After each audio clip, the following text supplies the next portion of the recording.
بسم اللہ الرحمن الرحیم۔ غزوہ احد وہ اسلام اور کفر کا معرکہ ہے جس میں اللہ تبارک و تعالی نے نبی کریم صلی اللہ علیہ وسلم اور اپنے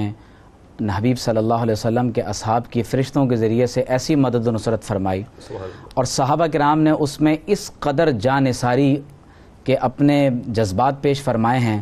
کہ جن واقعات کو پڑھ کر، قرآن و سنت کو پڑھ کر یہ اندازہ ہوتا ہے کہ فدا کا ابی و امی یا رسول اللہ کا مفہوم کیا ہے، اللہ اکبر، عملی تفسیر کیا ہے؟ عملی تفسیر کیا ہے؟ ابھی آپ نے حضرت سعد رضی اللہ تعالیٰ عنہ کا ذکر کیا، جنید بھائی، ارمی یا سعد فدا کا ابی و امی، وہ کمان جو حضرت سعد نے استعمال فرمائی ہے وہ آج بھی مدینہ منورہ میں حجاز ریلوے میں جو میوزیم ہے وہ کمان آج بھی وہاں رکھی ہوئی ہے۔ اللہ اکبر۔ تو جو ناظرین میری گفتگو سن رہے ہیں انہیں چاہیے کہ اگر کبھی مدینہ منورہ انشاءاللہ جانا ہو تو حجاز ریلوے میں اس کمان کو ضرور جا کر ملاحظہ فرمائیں۔ سبحان اللہ۔ حدیث شریف میں حضرت امام ابو داؤد رحمۃ اللہ علیہ ارشاد فرماتے ہیں کہ ابن عباس رضی اللہ تعالیٰ عنہ سے مروی ہے کہ حضور علیہ السلام نے فرمایا کہ لما اصیب اخوانکم باحد، جب احد میں اللہ تبارک و تعالیٰ کے بندے شہید ہوئے تو اللہ تبارک و تعالیٰ نے جعل اللہ ارواحہم فی جوف طیر، اللہ تعالیٰ نے ان کی روحوں کو پرندوں کے پیٹ میں رکھ دیا، اور کیفیت کیا ہے؟ فرمایا کہ وہ سبز رنگ کے پرندوں میں بیٹھ کر کبھی جنت کی نہروں پر اترتے ہیں، کبھی اللہ تبارک و تعالیٰ کے عرش کے نیچے جو قنادیل اور لالٹینیں ہیں کبھی وہاں اڑتے پھرتے ہیں، اور کبھی اللہ تبارک و تعالیٰ انہیں عرش کا سایہ عطا فرماتا ہے۔ تو وہ جب اللہ تبارک و تعالیٰ کی جنت میں نعمتیں دیکھنے لگے تو کہا کہ اے پروردگار ہمیں دوبارہ زندگی دے کہ ہم دنیا میں جا کر تمام اصحاب ایمان کو بتائیں کہ احد میں شہید ہونے کا کیا مقام و مرتبہ ہے۔ اب قرآن میں اللہ کیا کہتا ہے؟ اللہ تعالیٰ نے قرآن کی آیت نازل فرما دی، وَلَا تَحْسَبَنَّ الَّذِينَ قُتِلُوا فِي سَبِيلِ اللَّهِ أَمْوَاتًا، جو لوگ اللہ کے راستے میں شہید ہوئے ہیں فرمایا انہیں مردہ ہرگز گمان بھی نہ کرنا، بل احیاء عند ربہم یرزقون، وہ اپنے رب کی بارگاہ میں حیات ہیں اور رب کی طرف سے انہیں رزق دیا جاتا ہے۔ فریحین بما آتاہم اللہ من فضلی، اللہ تعالیٰ نے انہیں اپنے فضل سے جو کچھ عطا فرمایا ہے فرمایا وہ اس پر بہت خوش ہیں۔ وَيَسْتَبْشِرُونَ بِالَّذِينَ لَمْ يَلْحَقُوا بِهِم مِّن خَلْفِهِم، اور جو ابھی تک ان سے ملاقات یعنی جنت میں نہ پہنچ سکے وہ اللہ تعالیٰ کی جناب سے انہیں یہ پیغام بھیجوا رہے ہیں۔ اب آپ اندازہ کیجئے کہ غزوہ احد میں ہی قرآن کی یہی آیت نازل ہوئی، سورہ آل عمران کی آیت نمبر 121 سے لے کر جنید بھائی تقریباً آیت نمبر 180 تک، یہ 60 آیات مقدسہ ہیں جو غالباً کسی اور غزوہ کے بارے میں اس قدر تفصیلی آیات اللہ تبارک و تعالی نے نازل نہیں فرمائیں۔ لا تہینوا ولا تحزنوا وانتم الاعلون ان کنتم مومنین، یہ آیت مبارکہ بھی اللہ تبارک و تعالی نے غزوہ احد کے بارے میں نازل فرمائی کہ تم اپنے اندر وہن پیدا نہیں کرنا، تم کبھی ڈی مورلائز نہیں ہونا۔ اگر تم نے خود کو ڈی مورلائز نہیں کیا، اپنے اندر وہن پیدا نہیں کیا تو تم ہی اللہ تبارک و تعالیٰ کی نظر میں اعلیٰ ترین ہوگے اگر تم صاحب ایمان کیے کہ اللہ کے نبی صلی اللہ علیہ وسلم پر قرآن مجید کی آیات مقدسہ نازل ہو رہی ہیں۔ فرمایا کہ اذ تسعدون ولا تلوون علی احد والرسول یدعوکم فی اخراکم، فرمایا کہ تم اوپر کی طرف چڑھ رہے تھے اور اللہ کے رسول صلی اللہ علیہ وسلم اپنے ارد گرد جو جانثار تھے ان کی نشستوں کے اندر تمہیں دعوت دے رہے تھے۔ تو یہ وہ قرآن مجید کی آیات ہیں، اور خاص طور پر اللہ کے حبیب صلی اللہ علیہ وسلم نے شہداء احد کو دیکھ کر جو قرآن کی آیت پڑھی ہے فرمایا من المؤمنین رجال صدقوا ما عاہدوا اللہ علیہ، فرمایا کہ ان اہل ایمان میں سے ایسے مردان خدا ہیں کہ جنہوں نے اللہ تبارک و تعالی سے کیے ہوئے وعدے کو پورا کر دیا۔ اللہ اکبر۔ فمنہم من قضا نحبہ ومنہم من ینتظر وما بدلوا تبدیلا، اور کوئی ایسا ہے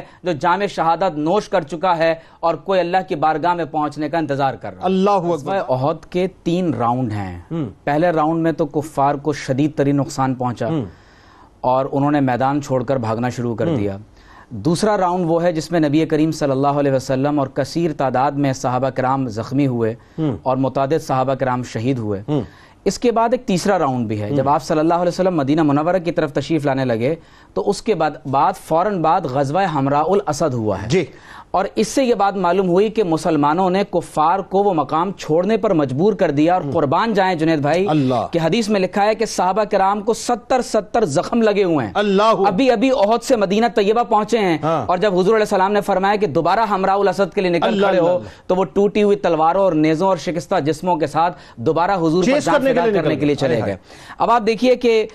سید الشہداء حضرت سیدنا امیر حمزہ رضی اللہ تعالی عنہ، حضرت مصعب بن عمیر، حضرت حنظلہ رضی اللہ تعالی عنہ غسیل الملائکہ، حضرت عبداللہ بن جہش، حضرت زیاد بن سکن رضی اللہ تعالی عنہم اجمعین، یہ وہ جلیل القدر نفوس ہیں جو اس غزوہ میں شہید ہوئے۔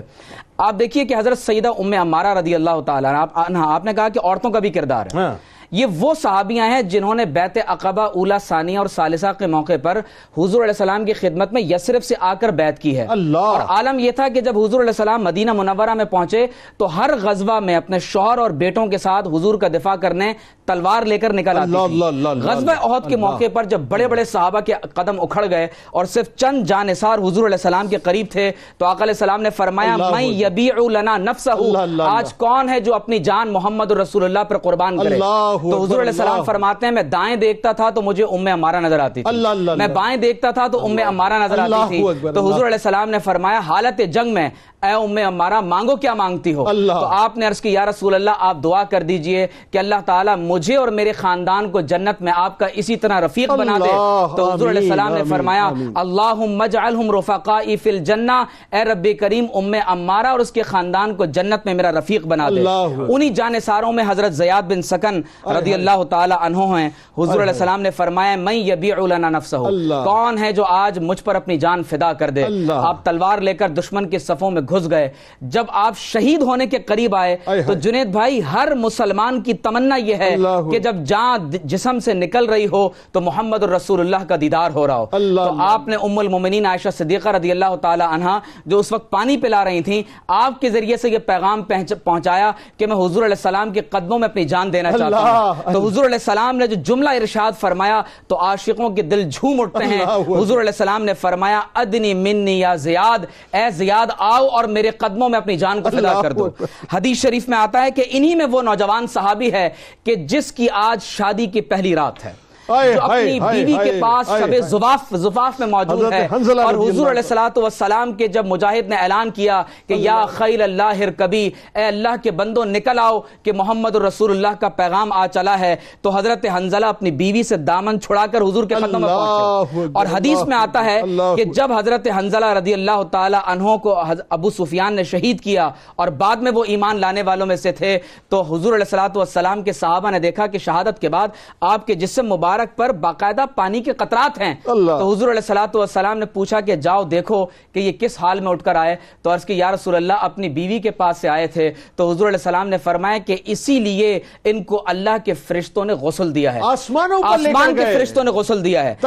اور جنید بھائی ان تمام شہداء کا مصلح کیا گیا، اور قربان جائیں کہ محمد رسول اللہ صلی اللہ علیہ وسلم کے چچا جان سید الشہداء امیر حمزہ رضی اللہ تعالی عنہ کا جسم کا مصلح، آپ کا کلیجہ چبایا گیا، آپ کی ناک مبارک کو شہید کیا گیا، اور محمد رسول اللہ کے قدموں پر فدا جائیں کہ وہ وحشی اور وہ ہند جس نے حضور علیہ السلام کے چچا جان کو شہید کیا، حضور علیہ السلام نے فتح مکہ کے موقع پر ایسے لوگوں کو بھی معاف فرما دیا۔ اور پھر انہی جلیل القدر صحابہ کرام میں وہ نوجوان بھی ہے کہ جس کے حسن پر مکہ کی عورتیں فدا جاتی تھیں۔ آپ کمال یہ دیکھیے کہ نہ صرف حضرت وحشی رضی اللہ تعالیٰ عنہ کو معاف فرمایا، ذرا ایمان اس وقت نہیں لاتے، معاف فرمایا، بعد میں وہ ناموس سے رسالت کے محافظت مسلمہ کذاب کو قتل انہوں نے کیا،